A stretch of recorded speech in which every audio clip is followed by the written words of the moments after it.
மாந்திரிகம் செய்கிறவ விக்கிரகத்திலே அந்த போட்டோகளை வச்சுதான் மந்திரம் செய்யறாங்க. ரைட், நீங்க புரிஞ்சுக்கணும். வந்து புதுசா இருக்கிறவங்களும் தெரிஞ்சுக்கணும்.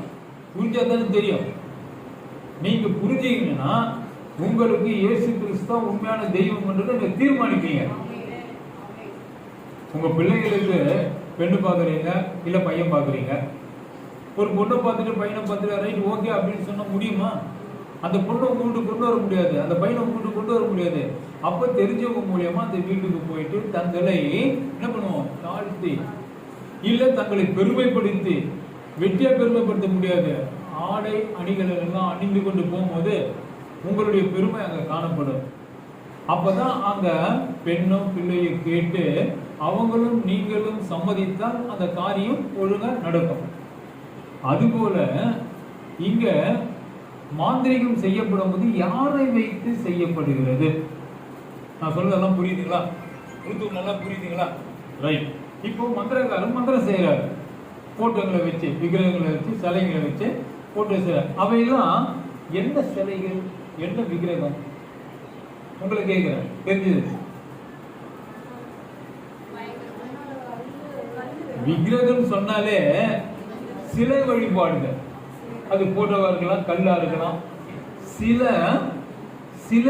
சிலை வழிபாடு அவைகளை வச்சு பண்றாரு மந்திரக்காரர். ரைட். மந்திரக்காரர் மந்திரம் செய்யறார நல்லதுக்காகவும் செய்வார், கெட்டதுக்காகவும் செய்வார். யாரை வைத்து? அந்த விக்கிரக சிலைகளை வைத்து. அங்கே வைக்கப்பட்ட விக்கிரக சிலைகளை இந்த மந்திரக்காரர் மாத்திரம் வணங்குவாரா, பூஜை பண்ணுவாரா? இந்த சிலைகள் விக்கிரகங்கள் எல்லாம் இந்த மந்திரக்காரருக்கு மட்டும் சொந்தமா? உலகத்தில நான் உங்களை கேட்கிறேன், கிறிஸ்தவர்களை தவிர அவர் வைத்து செய்கின்ற அந்த சிலைகள் போட்டு அந்த மந்திரக்காரருக்கு மட்டும் அது சொந்தமா? அந்த இடத்துல இருக்கிறத கேட்கல, அவைகள் அவருக்கு சொந்தமா இல்ல இந்த உலகில் உள்ள கிறிஸ்துவ அல்லாதவர்களுக்கு சொந்தமா? கிறிஸ்துவ அல்லாதவர்களுக்கு சொந்தம்.